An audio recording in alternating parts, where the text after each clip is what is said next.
Bapak Ibu para kadang kinasih simbah-simbah lan adik-adik para rama suster bruder berkah dalem Gusti sugeng rawuh wonten ing PDSK channel menika. Kados pundi kabar panjenengan?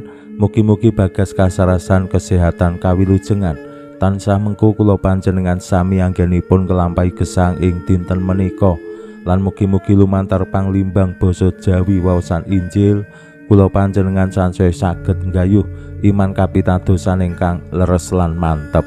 Langkung-langkung anggenipun kula panjenengan bangun paguyuban komunitas ingkang begja rahayu, komunitas ingkang bahagia.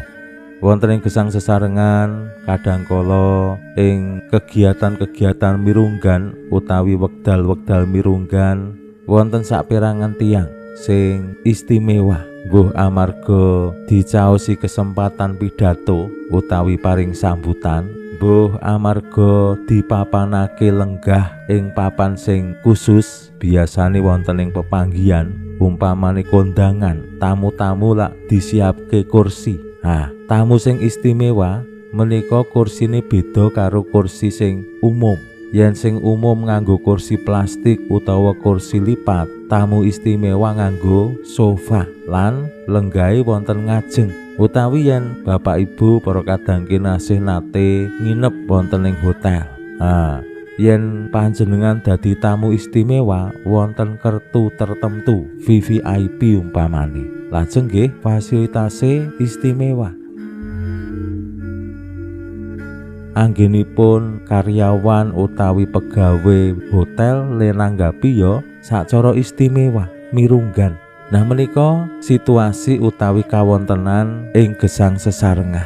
Gusti Yesus lumantar waosan Injil dinten menika paring pitedah dumateng para murid dalem. Para murid menika dados pribadi sing istimewa, pribadi sing VVIP wonten ing kalangane tiang-tiang sing pitados marang Gusti Yesus. Menapa malih para rasul sing sacara mirunggan lan istimewa ugi pinilih lan pinaringan kuwasa makarya kados Gusti Yesus. Menapa ingkang dados keistimewaanipun para murid dalem ing kalanganipun tiang-tiang sing pitados dumateng Gusti Yesus. Monggo kita pirengaken sabda dalem Gusti ing dinten menika lan kita wiwiti kanthi sembahyang sawetawis. Konjo ing asma dalem Yang Rama saha Yang Putra tuwin Yang Roh Suci. Amin. Suwawi sami munjuk Gusti Yesus sabda dalem Yang Rama ingkang sampun manjalma. Mugi karsa ngantika dhateng kawula wonten ing asepen ing telenging manah kawula. Kabikao kegiatan lan panglipur ingkang manjing ing sabda dalem kapenuwana kawula mawi ro ing kawicaksanan dalem. Mugi-mugi srana anggen kawula maos lan mirengaken sabda dalem kawula sansaya nunggil ing sampeyan dalem. Amin. Waosan Injil kapethik saking Injil Matius bab 13 ayat 11 ngantos dumugi 17. Nalika samono para murid padha sowan nyuwun priksa ing ngarsane Gusti Yesus. Kenging menapa Gusti ngandikani tiang-tiang mawi pasemon. Gusti paring wangsulan. Kowe mula diparengake mangerti marang kekeran kratoning swarga, nanging wong-wong iku ora. Sing sapa duwe bakal diparingi malah nganti turah-turah, nanging sing ora duwe apa deduwekane malah bakal dijabel. Anggonku omong marang wong-wong iku mawa pasemon, awit senadyan padha melek nanging padha ora weruh, lan senadyan padha duwe kuping nanging padha emoh krungokake lan mangerti. Mula wewecane Nabi Isaias mungguh ing wong-wong iku kaleksanan. Mawa kuping anggonmu ngrungokake nanging ora mangerti, mawa mripat anggonmu ndeleng nanging ora weruh, awit atine bangsa iki wis atos. Kupinge disumpeli, mripate dieremake, sumelang yen nganti weruh nganggo mripate lan ngrungu nganggo kupinge, yen nganti ngerti nganggo atine, yen nganti padha martobat lan dak warasake. Rahayu mripatmu dene weruh lan rahayu kupingmu dene ngrungu.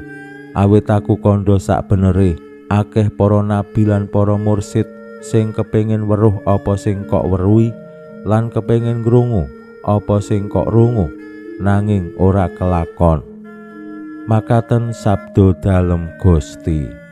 Suawi sami munjuk, Gusti kawula munjuk sembah nuwun karana sabda dalem. Sabda dalem dadosa obor ingkang madangi margining gesang kawula. Katuntuna kawula sageta sabda dalem menika numusi manah ngantos tansah ngrembaka kangge nggayuh gesang ing swarga. Amin. Bapak Ibu para kadang kinasih simbah-simbah lan adik-adik, waosan Injil nyariosaken kados pundi para murid menika mbok menawi nggih bingung utawi kaget lajeng tuwuh pitakenan. Kok Gusti mbedakake antawisipun tiyang sak umume kalian para murid dalem. Mirungganipun menggaing wewecan utawi wewarta bab kratoning swarga. Tumraping tiyang saumume Gusti anggenipun maringake lumantar pasemon, ning dumateng para murid boten namung mawi pasemon ning lajeng dijangkepi mawi katerangan-katerangan sing cetha. Menika keistimewaanipun murid-murid dalem Gusti, dicethakake diblakakake dening Gusti Yesus. Sing penting kados pundi para murid anggenipun nampi mawi mripate, kupinge lan atine. Nah menika tigang perkawis sing penting supados para murid saged nampi misterining kratoning swarga.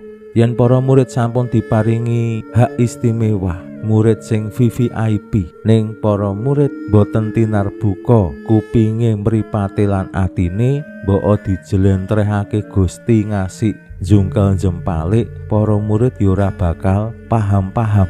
Mila Gusti paring pitedah dumateng para murid rahayu utawi begja para murid tinimbang para nabi. Awit para nabi pengen weruh ning ra kelakon, pengen krungu ya ora kelakon. Ning para murid dalem ya weruh, ya krungu, ya ngalami. Manunggil kalian Gusti Yesus mirengake sacara langsung, ningali sacara langsung lan gesang tetunggilan kalian Gusti.